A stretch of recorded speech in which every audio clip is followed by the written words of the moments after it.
motivation to keep on studying English. Hello, dear listeners, and welcome to another episode of English Audio Lounge. Today, I want to address an experience that is both universal and deeply frustrating for ESL learners: the plateau. If you've ever felt as though your progress has ground to a halt, despite your unwavering efforts, rest assured, you are not alone. This phenomenon is an intrinsic part of a learning process, and rather than being an insurmountable obstacle, it should be perceived as an invitation to persist with greater resolve. Language acquisition is not a linear journey. It surges forward in bursts of inspiration, punctuated by stretches of apparent stagnation. And herein lies the greatest misconception about plateaus.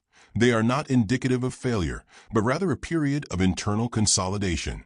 Your brain is processing, internalizing, and restructuring the vast array of linguistic input it has absorbed. To borrow from the realm of physical training, an athlete does not increase their endurance by sprinting relentlessly without rest. Rather, they alternate between intense practice and strategic recovery, allowing their muscles to fortify themselves. The same principle applies to mastering a language. But how does one navigate these moments of inertia without succumbing to disillusionment? Perseverance, resilience, and a strategic recalibration of one's approach are paramount. First and foremost, shift your perspective. A plateau is not a chasm into which progress vanishes, but rather a vantage point from which you can reassess your trajectory. Take stock of how far you've come and acknowledge the linguistic milestones you've already achieved. This simple act of self-recognition can be profoundly motivating. Next, diversify your methods. If you've been primarily engaged in passive learning, listening to podcasts, reading articles, or watching films, then it may be time to pivot towards active engagement. Speak more, write more, and seek out opportunities for real-time interaction.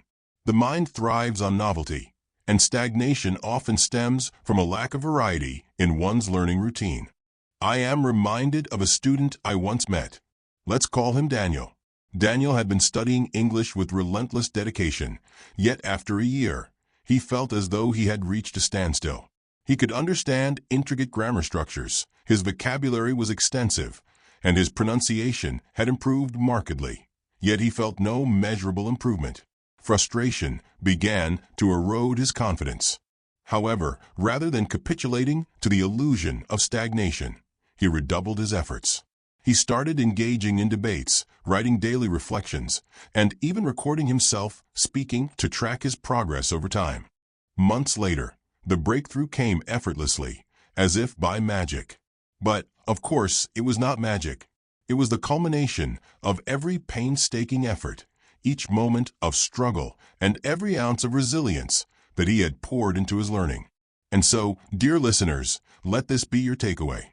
The plateau is not the end of your journey. It is the gateway to the next stage of mastery.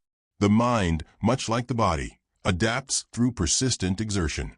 Do not allow temporary frustration to dictate your trajectory. Keep pushing forward, experiment with new strategies, and above all, trust the process. The progress you seek is already unfolding.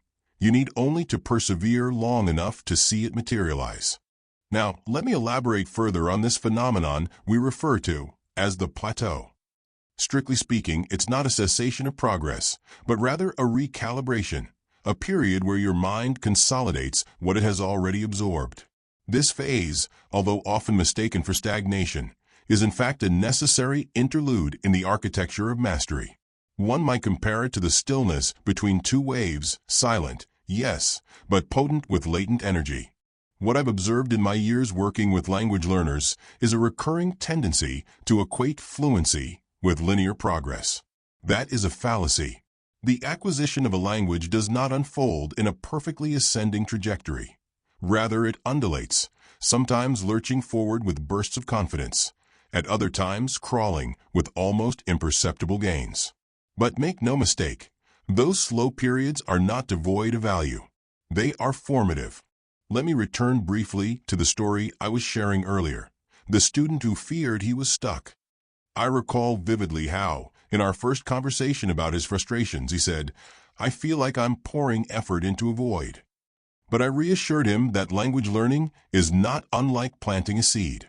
The soil may seem lifeless at first, yet beneath the surface, roots are forming. He took this to heart, and instead of throwing in the towel, he doubled down. He diversified his inputs, read more fiction, listened to audiobooks, even recorded himself speaking to track the subtleties of his pronunciation. Slowly but surely, his confidence was reignited. And here's where perseverance and resilience play a central role. Resilience isn't merely the capacity to endure difficulty. It's the ability to transform that difficulty into momentum. It requires a shift in mindset, a reframing of struggle not as failure, but as evidence of engagement. When learners recognize that plateaus are not obstacles, but indicators that they are on the threshold of a new linguistic breakthrough, they begin to welcome those moments with equanimity rather than dread. I always advise my students to trust the process, not blindly, but with critical awareness. Keep a language journal. Reflect on your learning. Celebrate micro wins.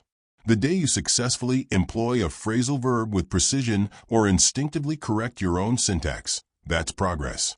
It may be subtle, but it is profound. Before I wrap up today's reflection, allow me to leave you with a thought. Fluency, in its truest form, is not simply the absence of error. It is the presence of grace, nuance, and comfort in expression. And grace is not achieved overnight. It is forged through perseverance, through moments of doubt overcome by quiet discipline. So, to anyone out there feeling disheartened by a perceived lack of progress, I urge you, press on. Your plateau is not the end of your journey.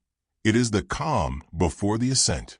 Keep showing up, keep engaging with the language, and above all, keep believing that your efforts are not in vain. Until next time, keep learning, keep striving, and keep believing in the transformative power of language.